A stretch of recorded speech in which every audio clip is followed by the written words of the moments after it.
une personne, c'est pour la conversion. Donc, c'est-à-dire, l'Église en tant qu'institution pour gagner les âmes perdues, l'Église ne sera là que pour enseigner, dire à la personne que non, vous devez abandonner cette pratique impure que la Bible veut dire que Dieu condamne en soi. Mais on ne peut pas rejeter l'homosexuel, puisque à part l'homosexualité, il y a aussi d'autres péchés que nous commettons. Moi aussi qui vous parle, je suis un pécheur, bien que je ne suis pas homosexuel. Et l'homosexuel aussi peut-être peut disposer des qualités que moi, que je ne possède pas. Donc on ne peut pas rejeter l'homosexuel, mais on doit l'éduquer comme on éduque tout péché.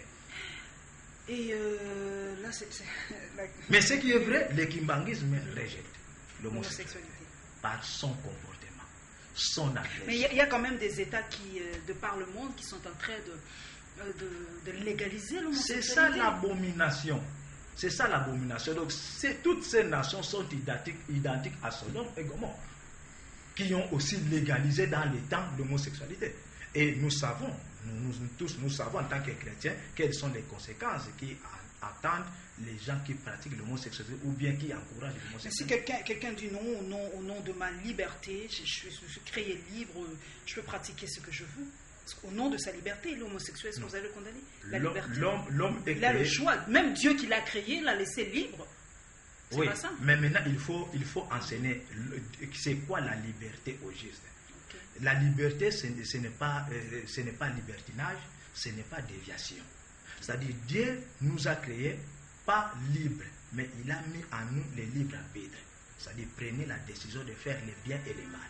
Mais il a mis des principes en place et les lois. Vous suivez les principes, vous obéissez aux lois, il y a un bon salaire qui vous attend. Par contre, vous désobéissez, vous savez aussi ce qui va vous arriver. C'est ça la liberté en soi. C'est ça la liberté, de faire ou de ne pas faire.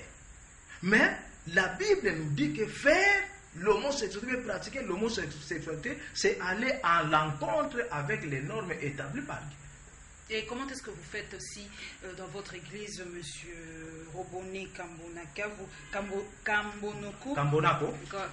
excusez-moi, si vous découvrez un homosexuel, comment est-ce que vous faites? Est-ce que vous le chassez? Est-ce que vous le mettez en pâture? Vous le livrez en public? Comment est-ce que vous gérez ça s'il y a des cas d'homosexuels dans l'église kimbanguiste? Moi, ce qui est vrai, je n'ai pas encore trouvé officiellement un homosexuel kimbanguiste. Mais j'ai toutefois décelé certains comportements à caractère homosexuel. J'ai décelé certains garçons qui ont des allures efféminées. Hein? Ou bien certaines femmes qui ont cette tendance-là de carinage, et ainsi de suite, qui en soi constitue comme un début de l'homosexualité. Qu'est-ce qu'on fait? On enseigne.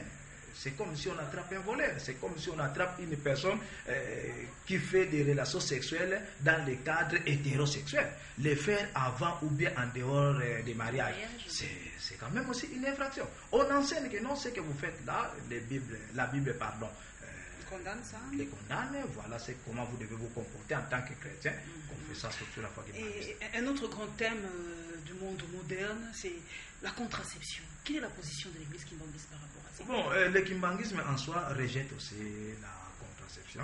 Donc pour vous, la femme est une pondeuse, elle est là pour pondre à chaque année, il n'y a pas de contraception? Bon, pas nécessairement, je ne sais pas si vous pouvez connaître les débuts de l'histoire de la contraception. Ça ne date pas d'Adam et Ève.